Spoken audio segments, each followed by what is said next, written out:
Hi everyone, it's Angie Rupert, founder of Rupert Law. We handle exclusively E1 and E2 visas, so no matter what treaty country you're from or where you want to be, we can help. Before we get started today, please take a minute to like and subscribe. We really appreciate that. And of course, if you have any friends or family members who are interested in the E2 or E1 visa, please share this video if you find it useful, and we hope that you do. So today I want to talk about some recent case studies of some of our clients who were recently approved for the E2 visa with consulting businesses. So this is one of these questions we get all the time is, can I start a consulting business and get an E2? And the answer is yes, as long as you meet the requirements, right?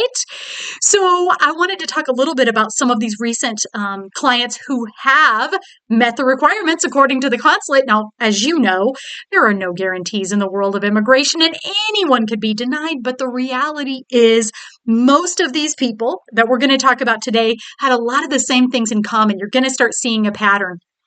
And so it might just give you an idea about some of the things that are really important when we're talking about consulting businesses that really the consulates seem to really like. Okay, so let's kind of start off.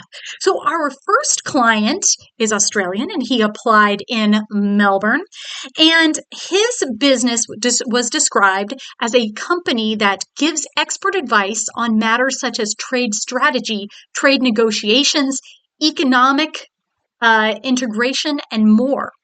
Interesting, right? Some sort of consulting business working with a lot of international trade.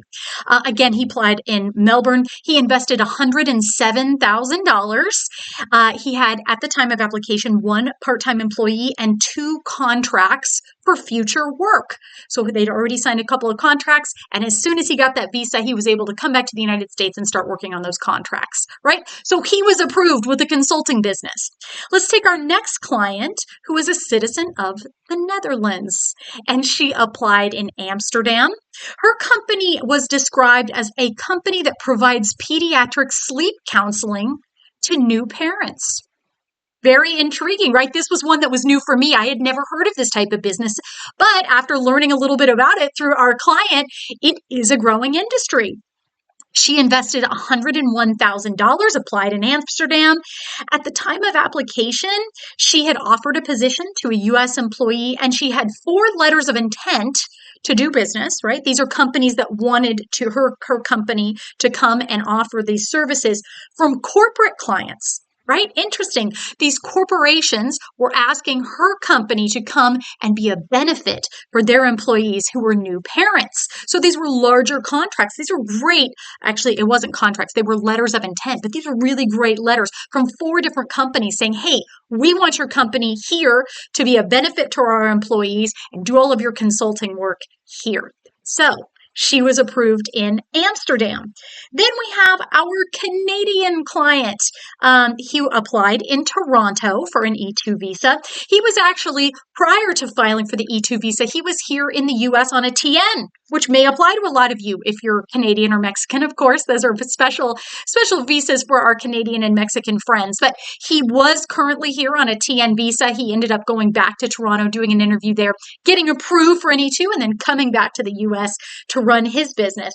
So his business was described as a company offering fractional CFO advisories for and in a temporary or part-time basis for businesses that had no CFO. Right? So his company was going to come in and do part-time or temporary CFO work for small to medium businesses that needed a CFO but did not have a CFO for whatever reason. So it was a part-time or temporary type situation that his company was going to provide. Okay, he had invested $103,000. He already had a junior financial analyst and payroll at the time of application, and he had 4 signed contracts with clients for future services, and he was approved in Toronto. Let's see, and I think we're on to our very last one, our last case study for today. So our French citizen, and she ended up, she started a business described as following. Our business delivers data analytics services and strategic advice to small businesses. right? Kind of a straight up consulting business. She had invested $99,000 and she had a part-time social media assistant on payroll at the time of application. She also had 3 signed agreements for future consulting services. So you might start seeing a pattern here, right? So, again, this doesn't guarantee that you're going to be approved, but you can start seeing some of the patterns here that are approvable, right? And these were in different consulates around the world, so it's not just one consulate. And these are all people who applied this calendar year and were approved this calendar year. So these are pretty recent, okay?